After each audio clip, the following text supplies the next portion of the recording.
Okay, I'm now in the fun hot seat. For those of you who didn't listen to me babble on for an hour, my name is Jay Sweet. I am a musical omnivore. That's all you need to know about me.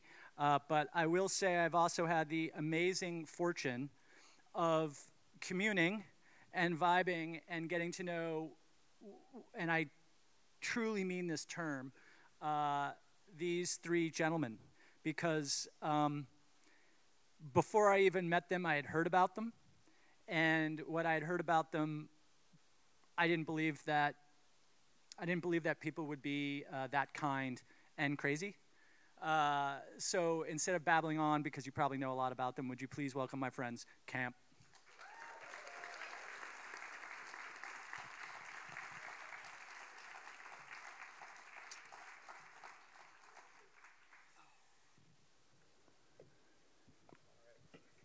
Hello, everyone. Good morning. That was my long-winded intro. I got suckered into doing this, just so we're clear, because when I was told that these guys were going to be here, I said, sure. And I just thought, wow, it's kind of weird that these cats have agreed to this, no offense, this thing in Ohio. And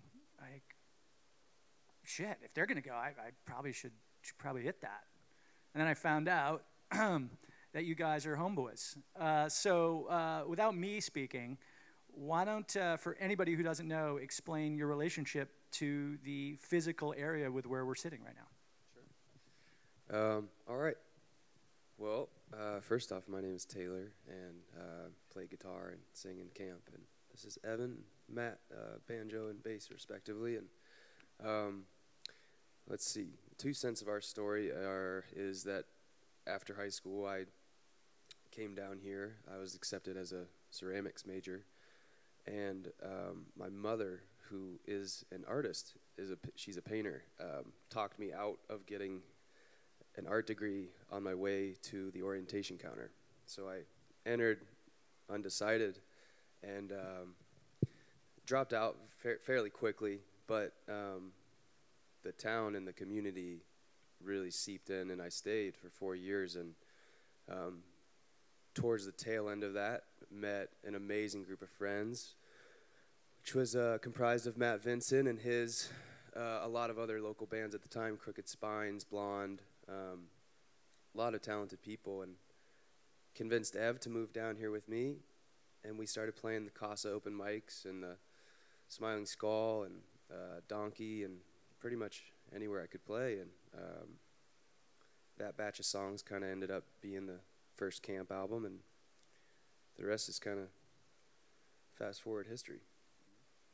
But that's how we came to be a part of this town, and we still come back and get Bagel Street and, do the Tonys and the Casas and the whole deal. So thanks for having us. Do you feel, here's the obvious lazy journalist question, do you feel that when you are, and you guys are great road dogs, which has been vital, I think, to the amazing success you've had, do you feel like you bring a little bit of this place along on the road with you? Is that what you're carrying? I'm just curious. Yeah, in a way, we do. We literally do, because everyone in our band, all 5 of us now, even though it started as a duo, just Evan and I. Then Matt helped us make our second record, so we added him. And then our buddy Joe, who we also met here, joined the band and played keys. And then this past year, Henry, our drummer, joined, and we all met here.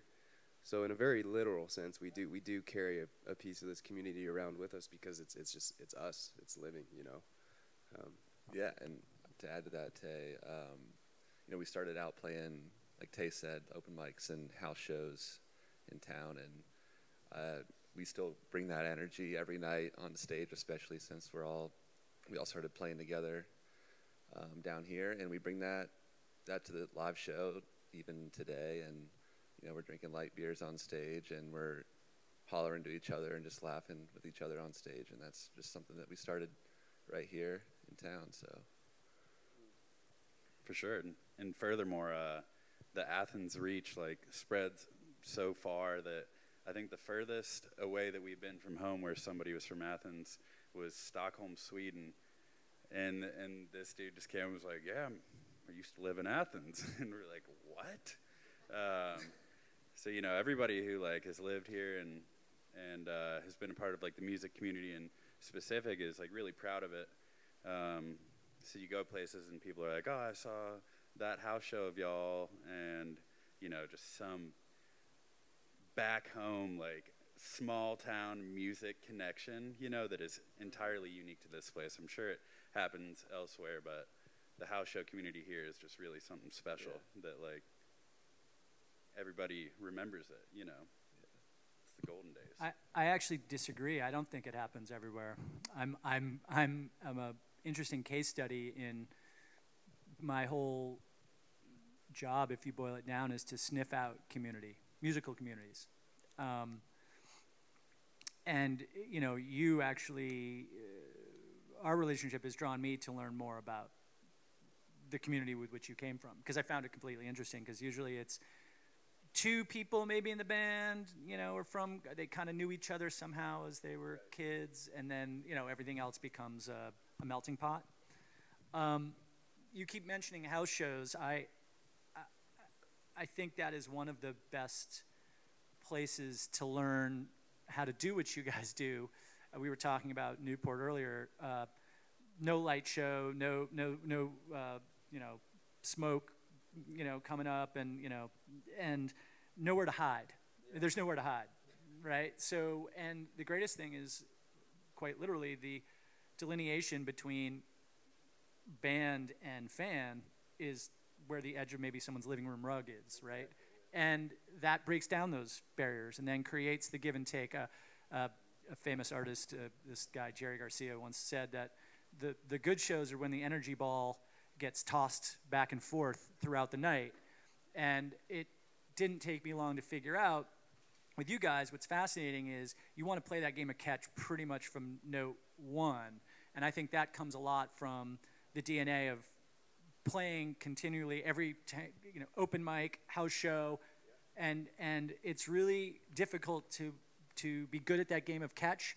And so imagine, like Garcia used to say, it was a blue ball of energy, literally a ball of energy, and they'd play a note, the band would play a note, and they'd send it out, and if the audience didn't like catch it, they'd kind of be like, oh shit, like when are they going to throw it back? And they'd keep playing, and all of a sudden the crowd would be like, hey, not at the end of a song, but something happened, they did something, the ball would come back. And they're like, okay, now we're playing catch. And like good catch is watching it go back and forth. And I think that, I remember the first time I saw you guys play live, I just was like, okay, yep, they've got that thing, which I think is earned only. The skills that you need to have that become muscle memory and inherit what you do come from playing as many of those types of shows. And there is a question coming, I promise, is I have been in a unique position also of late to watch the, for lack of a better term, bedroom artists, someone who's created this amazing piece of work, playing every instrument in their house on their own, blowing the hell up, and then all of a sudden going onto a tour bus for their first tour. And yes, I've been in rooms where watching an artist in particular in my head where the audience was singing every word to the song, which is great, of all the songs, like almost cultish. The problem was watching that artist then go to a festival where they weren't the only draw and not being able to play catch. And can you talk a little bit about, my guess, don't want to put words in your mouth, how important that step was to not having just jumped from, you know, starting to all of a sudden you have this number one, you know, Vagabond goes without you guys doing the house shows, and all of a sudden people are like, here, your label's like, here's your 5 tour buses, and your smoke show, and your choreographer will be on the bus tomorrow, and your makeup art, and you're like, holy shit, you know, because by the way, everything I just said is actually happening to several artists that I know. No, I totally get that, and I adore the bedroom style production too. I mean, I think CAAMP does a good job of kind of combining those things. But to speak to your question, like, I think that's totally apt. a really astute observation, and something that we have directly implemented. Like, when we left Athens, you know, we left this scene of open mics and house shows where, you know, it's kind of like that cheesy, you know, metaphor, like nothing is given, you know. Like, those open mics, you know, those people aren't there to see you. Half the people in the crowd are waiting to play. And, you know, however much of a sense of community you think you may have, they're trying to play better than you, you know. They're trying to beat you, and I'm trying to beat you back. So it's this healthy competition of when you're playing an open mic or you're playing a house show, and it's like, you might get a beer thrown at you. You might get a beer sprayed at you. They might completely start talking and walk out of the room because the room you're playing in is a kitchen, you know. And if you can't keep them in that kitchen, that's your fault. The first tour that we got when we moved out of Columbus, the first offer we ever got was from a band called Rainbow Kitten Surprise. And if you guys know us, you know that story went well. But Evan and I kind of deliberated when we got that offer because we listened to their stuff and we were like, dude, you know, I don't know. Like, their crowd aren't going to listen to, you know, electric pop Rainbow Kitten Surprise, and then a lot of dancing around the stage too. There's a lot of, and it's like, and then banjo camp opening, and we just said screw it, and we got in the Kia Sorrento and we drove down to North Carolina, and that was our mentality every night. You know, not in like a cynical way, but we were like, we're gonna beat the Kittens. Like, their front row is gonna sit there, arms crossed, frowning, you know, 17 years old, looking at us. They want to sing the songs to RKS, man. Oh, they hate you are the only thing they have to get through till they get what they want. We're in their way. You are the barrier to what they want. We're taking their time.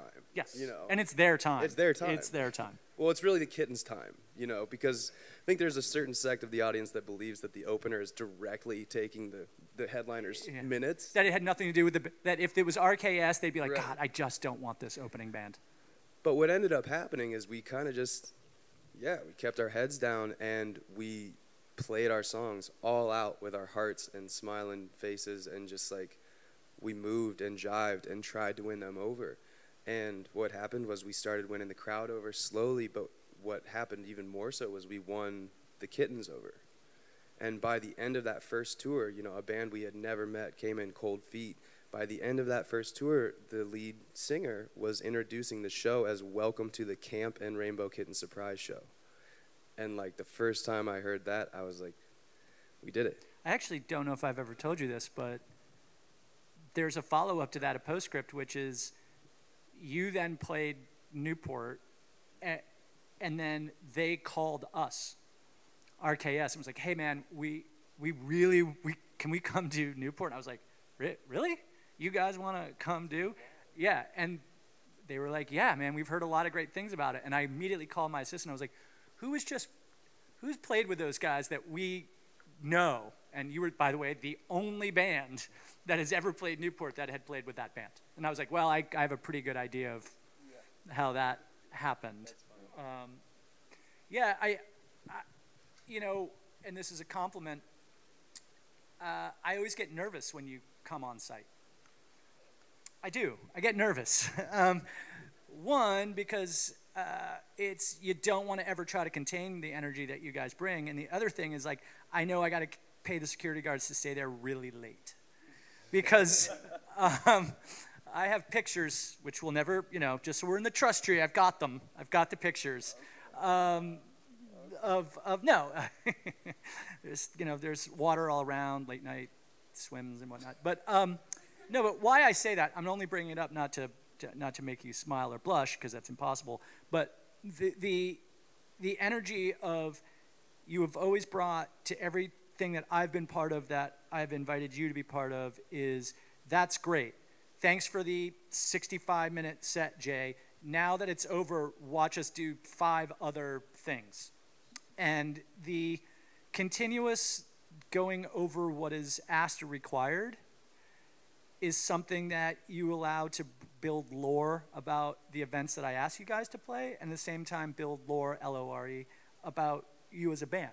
So the question there is, I think, again, coming back to the mentality, is okay, our allotted time is this, but while we're here, what if we did this, and then maybe tomorrow we did some of this? And has that been a conscious decision to maximize every opportunity to the point of like, I got to pay the security guards to stay late? Why? Because I think camp might actually do like a campfire hangout with people they've just like recruited from the rest of the festival to like eat lobsters and just, I can't kick them out. I really want to go home, but you know. Y'all want to speak on that?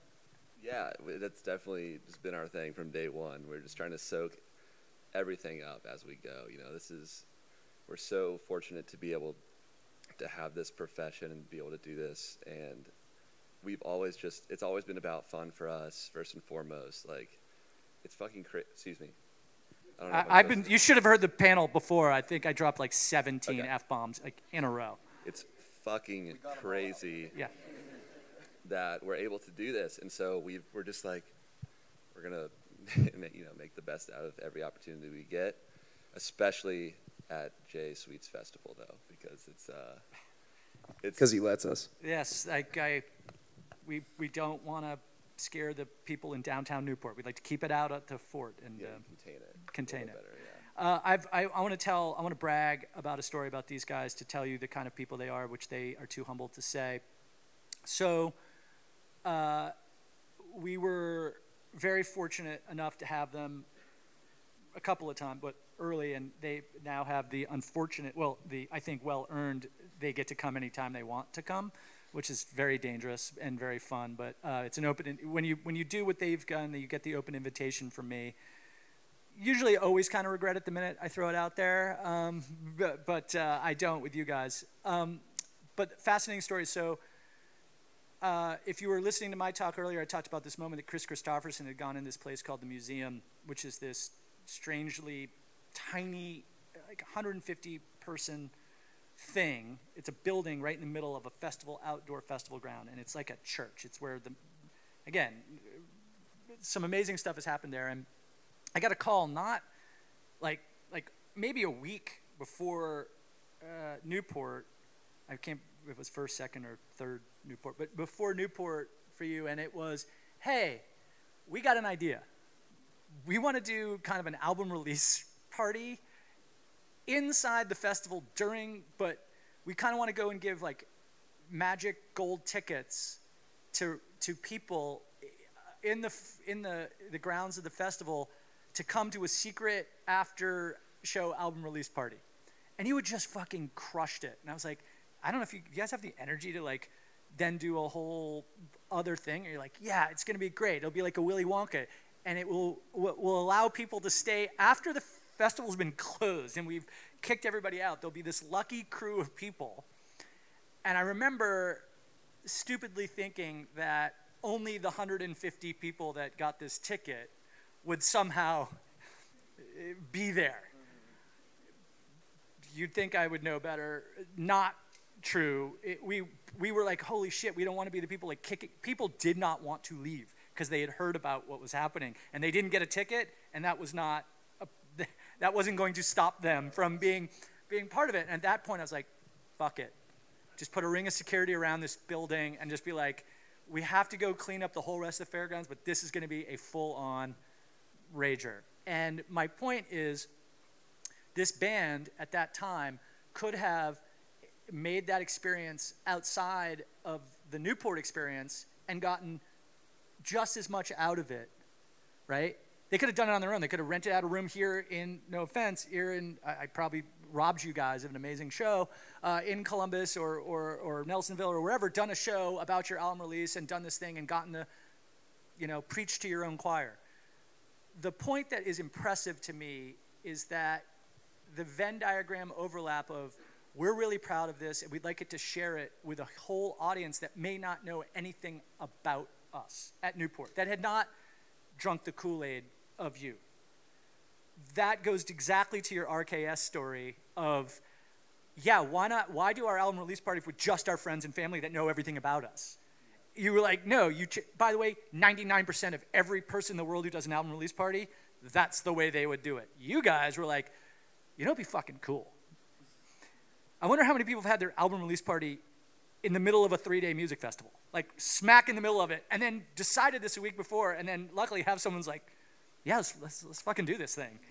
And I would say it was successful if by the sense of everyone had this incredibly amazing time. And the best thing about that, at least 50% of those people did not know who you were, but then became those people that talk about you guys to everybody they can.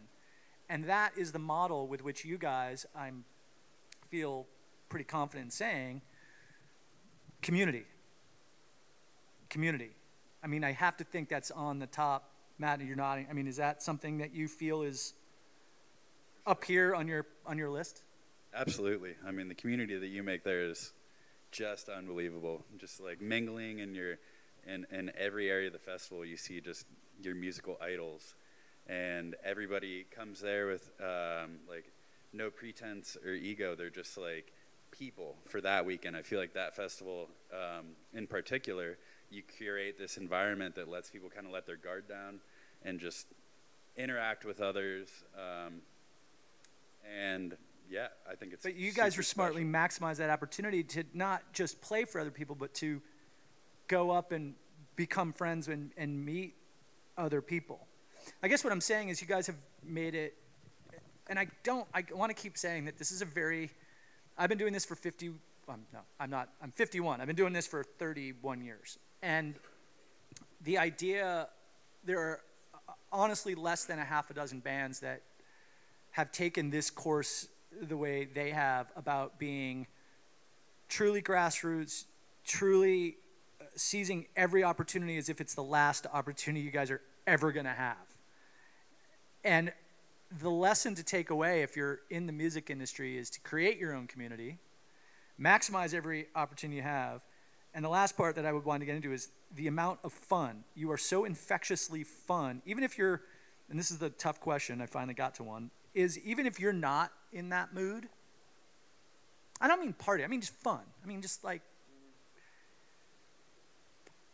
are you guys creating mechanisms for yourself to be able to switch? We talked a little bit backstage of, I don't want to call it the step into the superheroes outfit, the cape and the tights, to go be you, the stage you guys, even when you're not. They pay, even at a festival, they've come and they're sitting in the front to either figure out who you are or pay homage to who they know you are because they love you. But when you're not ready to bring that camp thing, that level that goes so above and beyond what most bands can bring, when you're not coming in with it, how do you guys create a mechanism where you're not feeling like frontward facing camp, but you have to be? Yeah, no, that's... Because you guys have a rep to almost, it's not like you guys can be like, you know what, we got to mail this one in, man. Just don't have it in me today. Got to mail this shit in. I have never heard that happen. No, and, it hasn't happened. But I've attempted it, I've attempted to mail one in. But to be honest, the short and cheesy answer to that, which, as we become old men, I just find out all the cliches are really just true. It's just love, man. I mean, I don't know how to say it any other way than that. Even today, I woke up, seasons are changing, pollen's everywhere, my voice, my head, I feel like I'm like explode. But I get a couple of FaceTimes from the boys in the morning. They're like, we're getting Bagel Street. Let's get some Sammys in us, and let's get, and the ball starts rolling, hop in the whip. I'm like, let's go, and then. What did you listen to on the whip on the way? Oh, I listened to some King Princess this morning. There we go. Yeah. I knew there was something in that. Yeah, I had some pep in my step. Listening to a little lesbian death pop this morning. But. Yeah, even in like a more serious sense, like when the road is long and full of sorrows, and when you got something, whether it's with your girl or your family or an illness or you're just flat out exhausted, like there will be shows where like I've actually said out loud, I'm taking this one off, boys, which basically means I'm gonna stand in one spot. Pick up the slack. Yeah, and just like someone's picking up the slack. Somebody else say hi to the crowd because I can't tonight. And there has never been a show in the history of camp where, at 2 songs into that, I'm like, what am I doing? What am I being a grouch for? Like look at where we are. And it wouldn't even matter. We could be playing the Bishop in Indiana with no green room where we could be playing the Ryman, like, you know, if I'm on stage with these boys and we can look each other in the eyes and sing harmonies and say dumbass shit into the talkbacks, you know, that's the light of my life. So for the Tracys in the audience, the talkback is when the chance to push a button and they can talk into a mic where they can only hear in their in-ears, but you can't hear what they're saying. So you're like, he just said something, but I couldn't hear him saying, but everybody else is laughing their ass off. What the hell just happened? That's what that meant. Yeah. Sorry. Those are usually, no, that's a great description. Those are usually moments where people think I'm either this next one's in G. No, that's not what he's saying. I've had the pleasure of listening into a monitoring system with some bands. It's pretty fun to do that. No, it's really fun, especially to do it during songs, you know, and you're messing with people. I remember, I forget what show it was exactly, but I was just, my mind was elsewhere, and I could not think of the name of the blue dude from Monsters, Inc., like the big fluffy guy. And so I just So you're upset, you're focused and upset with yourself that you're like, how do I not was upset. Remember? I was thinking about it, and I couldn't think of the words of the song, so I just said into the talkback, what is the blue dude from Monsters, Inc. name? The whole band loses it. We almost lose time, and then I just go, oh, Sully! And then we started jamming again. And you didn't think you were going to get any information out of this little talk we had. That's the Rosetta Stone right there. But I think that, I mean, Evan, is that true that I'm going to, again, try not to put words in your mouth, but that's what I do, is to break up the monotony, because the road is long. You can only have so many combos from the 7-Eleven, and the van or the bus can only smell so bad until you realize that there's a monotony to this. What does the monotony go away after sound check? Does the monotony start to go away the minute the lights go down? Does the monotony start to go? Is there a switch that you guys can feel? It doesn't have to be like, hey guys, on the count, like we're going to hit the switch, but is there a switch that you feel goes on and that you become a collective and not individuals? Yeah, it's as soon as, at least for me personally, it's as soon as I step out on the stage, it's game time, you know? Like I used to have not terrible stage fright, but I would get pretty nervous to table members before shows, and my stomach would get all in knots and get worked up. But as soon as I stepped out on stage, it would go away, and I wouldn't feel it the rest, you know, until the next show, I guess. But and that's kind of like, yeah, what you were just saying. Everything else goes away when I step on stage, and yeah, like what Tay said too. It's just takes like a couple of songs to get into it, and then you're like, look where I am, this is amazing. And like the crowds always are great, and they're on your side always, and we know that, and they're there to see us, you know, and that's so special, and you just kind of snap into it as soon as you walk out there and see the crowd. I actually would say one thing, maybe not in disagreement, but in accordance with kind of what you're saying is, I think the community that you've set up isn't necessarily there just to see you. This is a compliment. It is to spend time with other people who listen to you, as much as it is to see you. I've been to a lot of bands, I mean, obviously we all have, but a lot of artists where the people are not looking around and not making new friends or contacts with they are locked focus, and they want to sing along, and they are there maybe with one other person, that it's their favorite artist, their gal, their girl, whatever. The difference, again, goes back to that word community. I think, if you guys were having an off night, I think the audience would realize it and pick you guys up. And I think if the audience wasn't having it, you're going to lay it down until they get on your same fucking wavelength. And that's no holds barred, right? Like, we're coming after you. And I think the difference of what I've watched in shows when I've gotten to go enjoy you and not be the person writing your check at the end of the night is watching the other people get off with each other. Yeah. And that's a difference. That's a massive difference. But that comes with you giving them the space to create their own thing that yes, it has something to do with you, but they're there to hang with other people that are like-minded. Yeah. Right? Is that an accurate? I want to make sure that you feel that's accurate. Yeah. I mean, sometimes it's honestly, the community is so fully intertwined with our lives, our sound, our culture, our brand, our environment that we create. It's like almost startling at points. Like, I know that there's a Facebook group now that my mom keeps me updated with, and like, I shit you not, they talk about like my facial hair. There's a Facebook group on Facebook. There's a Facebook group that has more members than the actual official Newport Folk Facebook.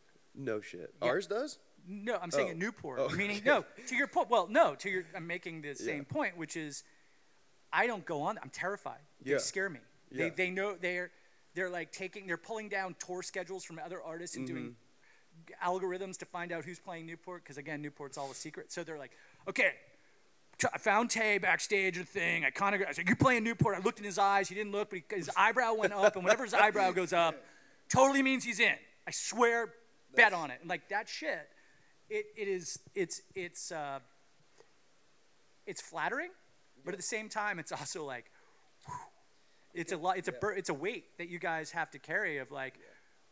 But the good thing that you guys do is you are very proactively making sure you remind them that you're like them. There is no again that this is a house party just on a bigger stage. Yeah. Meaning, because if just reminding them like, hey, I'm just me. I'm not, there's not that idolization that can happen. Where a lot of people play into that. And they try to create this thing. I remember I was on a tour bus with Beck once because it was raining, and he saw me wet on the side of the road in New Orleans, and he pulled over, and it was Beck. It was very odd. So I get on the thing, and he's like, hey, I just saw you, Jay, walking down the street. I was like, hey. And he was like, what are you doing? He's like, I'm terrified. I was like, why? He said, because I won the best Grammy over Beyonce, or for an album. And she sicked the Bayhive on me. And he was like not kidding, but he was like, they've like taken down, they've crashed my website, they're all over, they've like written to my kids, and like, and I was just kind of like, that's Beck, that isn't some poor, He was like, yeah, man, that crowd. And why I tell that stupid parable is because I think that the culture that you do create, I think is better than most about being like, we are all into this music. Not we are here and you are up there and we're all doing this. And that's very vitally important to remind the community that the community only exists because you play your part, they play their part, and then you can have your great game of catch. Yeah. Right?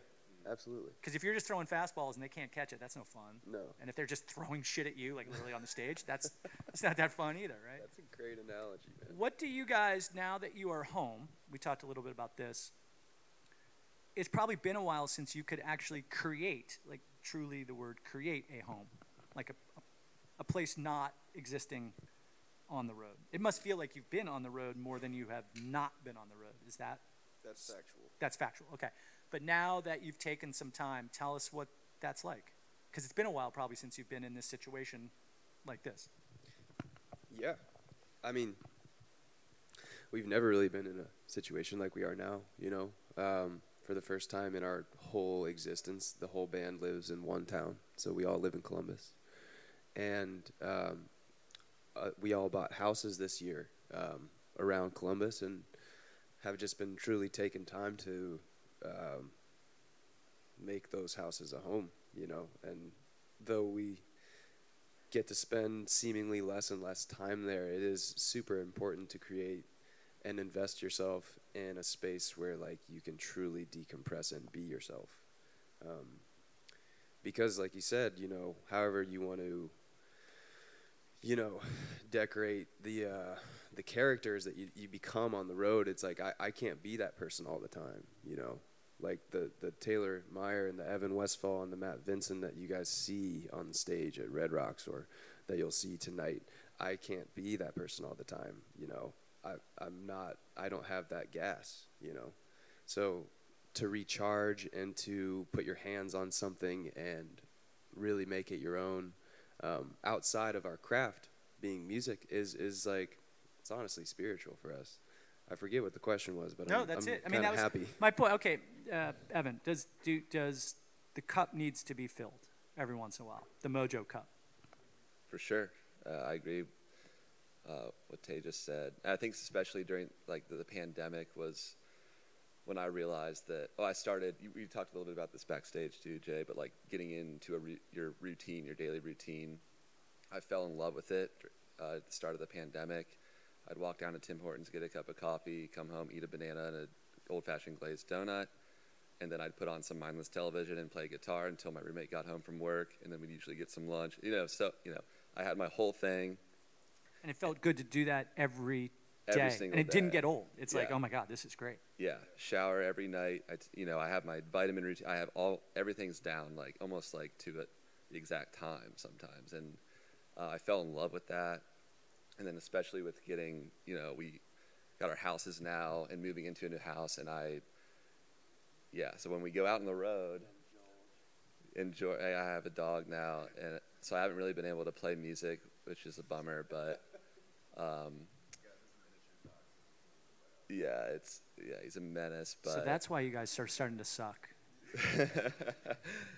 Yeah, I haven't picked up a banjo in a couple weeks, so we'll see how tonight goes. But what was I saying? Oh yeah, I just fell in love with the routines, and especially with us all moving into a house. Like I kind of set it up to where I can never, when I'm home, and I could never leave. I don't have to leave again. I set it up so like I don't have to ever leave the house, ever. So I love it so much, and it's very important to me. Is my point. Evan and I have both talked about agoraphobia. Yeah, in older ages. Yeah. Just not so much of the fear of leaving, but just the pure comfort of like being home for a few days and being completely all right with it. I mean, I want everyone that to take in your head for a second and take your top 5 worst travel stories in your lifetime of, I had to go there for a thing. I don't care what it is. And now imagine doing that 300 days in a row. And that other than the 1 hour or hour and a half or maybe 2 hours, or at Newport where it's like a whole weekend of enjoyment, the ROI of, the shittiness that can come from being away from home, of a place that allows you to feel grounded, fills your cup. And then you have to remember that the 1 hour that they're enjoying it is they're giving. They're giving out. And they're taking the applaud, the whole thing. That's what I was asking when I was asking backstage, is about routine. Because I think that's the comfort that is truly missed when you're on the road. Is think of everyone's routine in the morning, like where you get your coffee and where you do this. Now imagine trying to do that in a different city, or not even in a city, on the side of the road for 300 days. And you start to get what that does, right? So my question then is, we definitely want to get you back on the road at some point. And by the way, I've seen your tour schedule, and it looks actually more manageable than normal. Is that something that you guys have had conversations about, trying to make it a little bit more, we can be civilized road dogs, not just pure road dogs?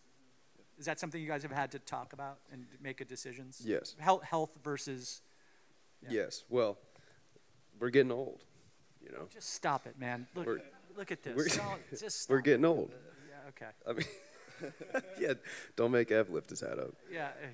No, it's intentional. I mean, that just comes with the road, though. When we were younger, we hit it hard, and we chomped at everything that got thrown our way. Aside from just stuff that wouldn't fit, we were just, like, what else are we going to do? Like, let's play it.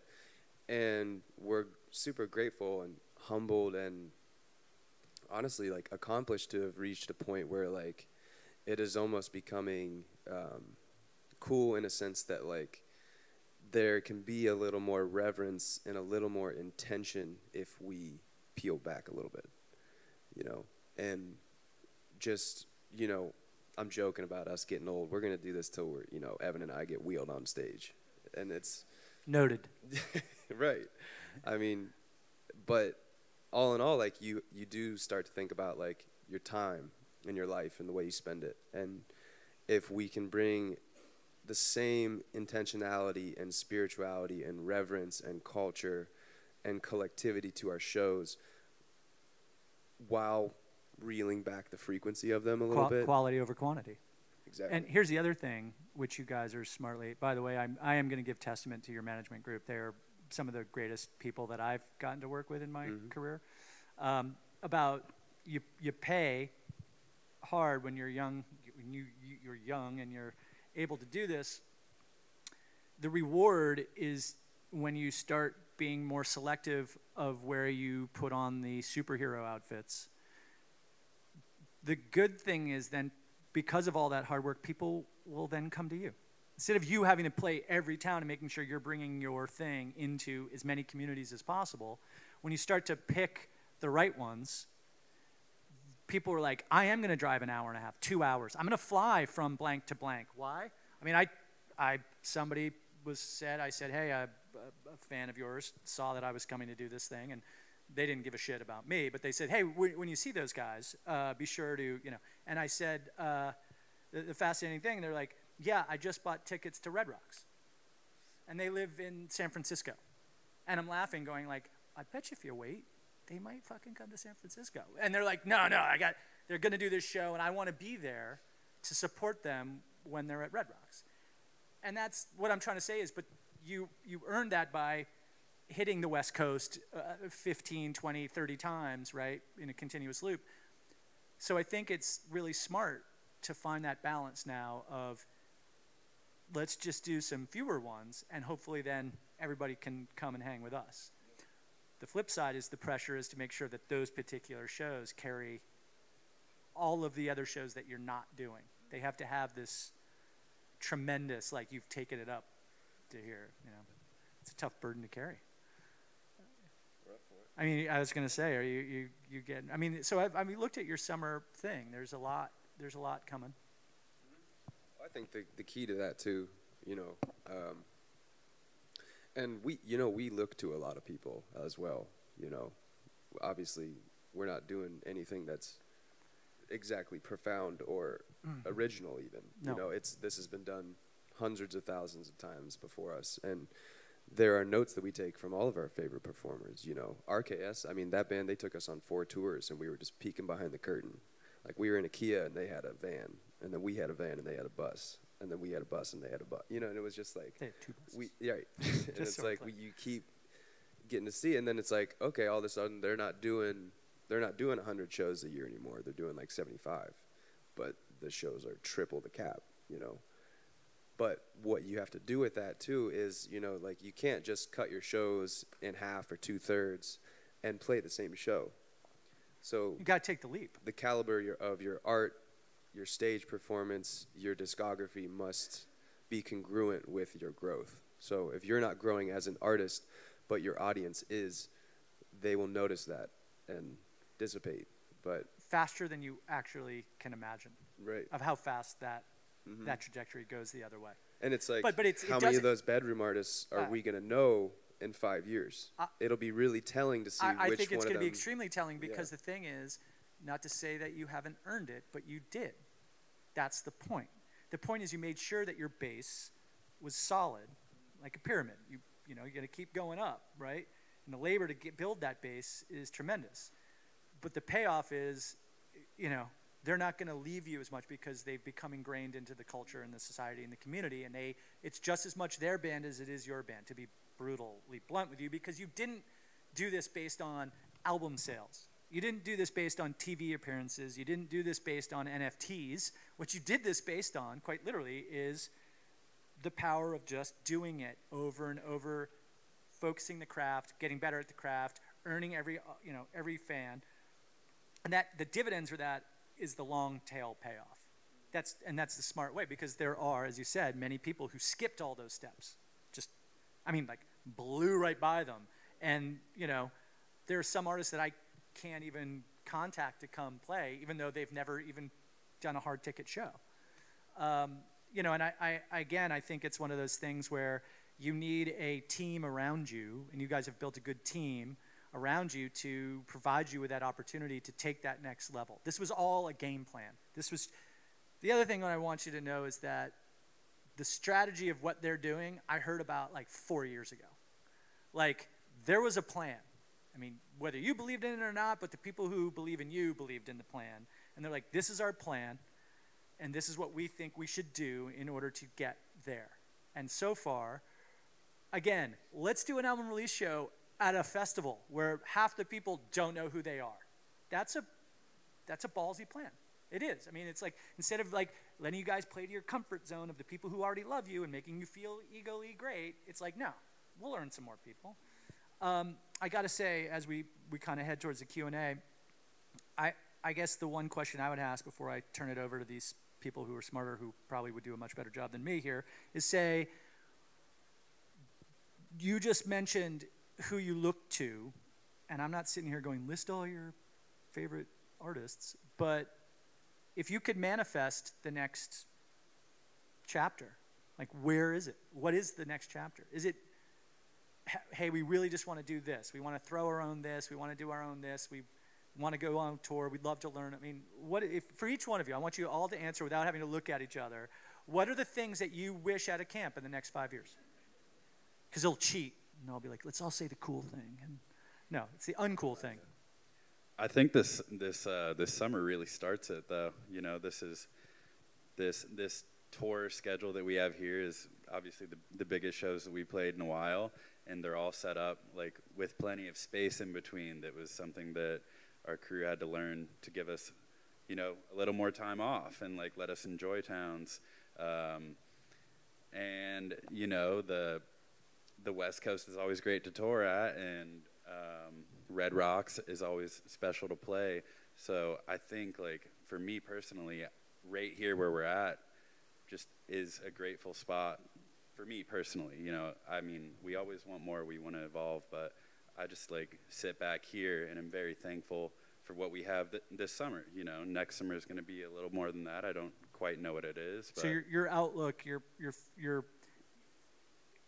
going to see what you've manifested in the next 6 months for you, Matt. Yeah, I mean for you, it's like, okay, your plan, which is great. You stay more in the present moment. Is the shit that we already have on the books. That's the stuff that you're most looking forward to. Yeah, I mean, we're still like relatively coming out of the pandemic. You know, playing and touring, even though we've done a few tours since the pandemic let loose.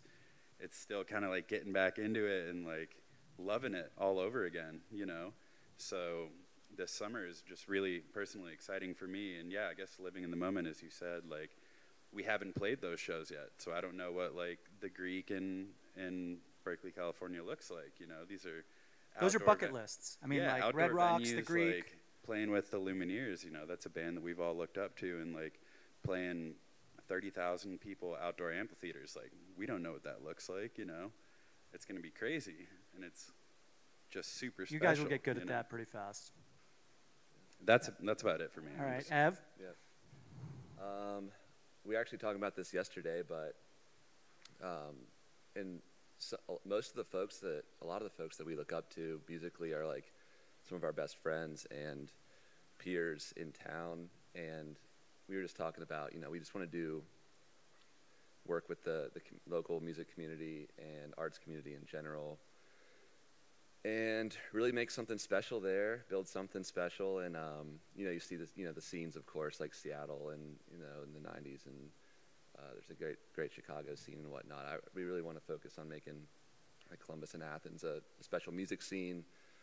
Like Matt just bought a house and started his own studio in his basement and is recording local artists. And Tay and myself have been producing. Tay has his own label, and we're really just trying to work with as many artists as we can and kind of use, you know, like what we've learned on the road, and to kind of share what we've learned, and just work with as many artists, not necessarily local either, but just like artists. Can you name drop some of people that you now consider friends that you may have known about before you were friends with them, musicians wise? Well, from camp, I guess, like we saw Future Birds. Yeah.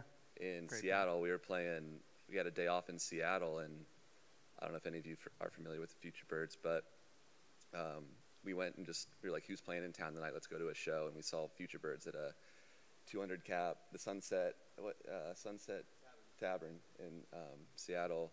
And we didn't even say hi to them after the show. We we popped in and loved Fans. it. And we were like, we got to take them on the road someday. And it ended up working out. And now we're like best buddies with, one of them lives in Columbus now. One of That's them lives amazing. in Columbus and is dating one of our friends. So there are many bands like that though. But that's the first example that pops in my head. But so what I'm hearing is that the manifesting that you want to do with where you are and who you are in this band is to actually continually give back and push community out there and create not just the people here, but help create more of it. Yeah. Widen it, build it. Yeah. And sorry, one more thing. Just Absolutely. we all have our own side projects as well, and it's a great way.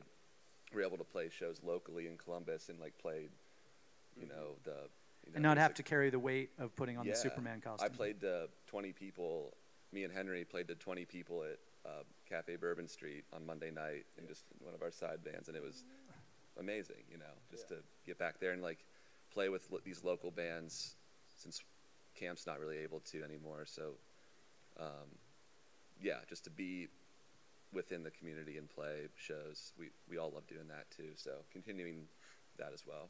Awesome. All right, buddy. All right. Well, I love both of their points a lot. So you can't now. You suck. Well, so you go last. So you have to come way. Right. somewhere I else. gotta dazzle them. Yep. I want to just. We're not formally trained. At least Evan and I aren't. We don't even know the notes on the neck. And for a while, I sort of kicked myself for that. Like I think in some aspects, I could be a lot further along as a player or as a writer or as a band. Maybe we could be further. But I've come to kind of just like have a reverence for being dumb, Like I want to stay dumb. I want to stay daft. And I want to look at these people around me, whether it's bands that are smaller than me, bands that are not on this planet anymore, or just my current idols. And I want to look at them and sponge up what they're doing and re-release it in our way. I actually kind of understand completely what you're saying. I mean, I had mentioned Neil Young earlier as someone who somehow has evaded capture for me. And talk about somebody who literally, I think, knows 4 chords. Right. Who has not, say, the most trained voice, but I think if you asked pretty much any band that plays a guitar in their band what they thought about Neil Young, my guess would be, he's on the Rushmore in some respects. And again, his perspective, having read 2 out of his several autobiographies, is his whole point. He's like, I don't write down anything. If I do that, he feels he's shutting off the sponge. He's not able to. The more he knows, like, it becomes less alchemy watching somebody. Exactly. So, right? So it takes the magic away. Everyone asked me, like, oh, you've been in music for 3 decades. Like, what instruments you play? I was like, oh, God, Lord, no. No desire. Because the big kick is the alchemy. So I don't know how they fucking do that. 3 chords in the truth, motherfucker. I have no idea how these idiots, literally these 3 idiots, make me feel something different than another 3 idiots. Same instruments, maybe not the cool fucking windbreaker that Ev is always wearing every time I see him, but my point being that I don't understand. It's great for me to not understand why you guys are special. To me, I don't give a shit about my ears, my specific ears. I don't know why. That in itself, to me, is just great, right? Because it's not, look, you see Chris Thiele, you fucking understand, because the guy is truly, actually, a MacArthur genius. He is a genius at the instrument. He's so proficient at it that everybody else can't get there. Yeah. And he's put in the 40,000 hours to get there. And he can tell you about a diminished blah, blah, blah. See, I don't even know what the fuck I'm talking about. So my point being, I actually respect that answer tremendously, because I think it allows you to allow all the other inspirations and looking at other people that you like and just try to glean it, without learning, it's because he hit the fuzz pedal, and then he used the feedback to create that. Now I got that, so now I'm going to incorporate that. I mean, you can watch it, not completely understand it, but get the genesis of what they're trying to do, and then try to bring it into your thing. Is that Exactly. That's actually really cool. Appreciate that. We're gonna end there so I can start getting the real quick, because these were softballs, motherfuckers. I have a feeling like you're gonna get some hard ones from these guys. Oh, we opening it up? Yeah, you're opening it up. Pit. So this is it. This is your chance. Okay, come on now. Oh, they come up here. Wait, oh no. This guy over here, he's got a great band. Heard all about it earlier. Yeah, I was going to plug it again, but I already asked Jay for the booking email for Newport. But we've been grinding. My name's Skylar. I'm in a band called The Roof. Came up at Penn State, same type of way. And we really put emphasis on playing live, hitting all the open mics, like driving to Nashville, making $30, driving home, like really doing everything we can. Because I love the Neil Youngs, I love the Taj Mahals, currently Tyler Childers, Culture Wall, you guys, just like, they really feel like they're in tune with the flow. But I was going to ask, because right now, sometimes it's kind of hard to get a bird's eye view of where you're at when your head's in the ground digging for worms and stuff. And I'm just really nose to the grindstone right now. But did you guys get to a point where your crew, like you developed a crew that allowed you to get that bird's eye view? Or did you, like he was saying that people around you said you guys almost had a plan, but were you methodical about that, or were you just grinding and grinding until you had enough space to realize what the plan came to be? That's a more accurate description. I think Jay was giving us a little too much credit. I want to clarify. I said the management had a clear idea. Yeah. They didn't, and they basically were like, yeah, it's Management's all always your got a plan. idea. They had a plan. Management had a plan. They just had to get these guys convinced that to follow them. No, man, but to your point, yes, we were right there. Evan and I did a tour in 2016 called the Spring Awakening Tour. That was air quotes for everybody listening on the internet. Yeah. Tour doesn't, you can't, it's not a tour if you play 3 dates. Yeah. I'll tell you that. But we wanted to go play Nashville, Cleveland, and New York. And Nashville and New York were self-explanatory. Cleveland, we just knew a couple girls that we were going to go try and impress. But we decided that one weekend we were going to get an Ev's Kia, or no, it was my Trailblazer, right? It was your Blazer. Yeah, it was the Blazer. And we were open mics too. Yeah, They were just open we mics. didn't even have places to play, so we drove to Manhattan. And I'll just tell you a quick story and then round it out. Like, we drove to Manhattan and we ate at a bar, and the dude said, burgers or tacos. We're like, okay, burgers. So we go to this bar, we sit down, the bartender's like, you guys are musicians. And Ev and I look at each other smiling like, oh my God, we got recognized. we were like, because we weren't No, that's what I'm musicians, saying. like, it's official. Yeah. It's official. And we we were don't like- know this guy. He Yeah. said we're musicians. Game on. yeah, Now we got this. We should have just left New York right then. But we were like, yeah, we are. And he was like, where are you playing? We said, we don't have a place to play. We've just been like calling open mics out of the phone book.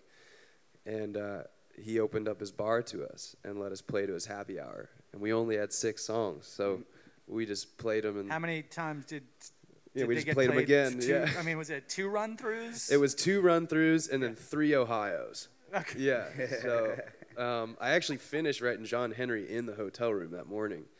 But what I was going to get to is, shortly after that, we went on our first tour, and we took a buddy out, and we told him that we couldn't pay him anything, but he would see the country and hear a bunch of cool music.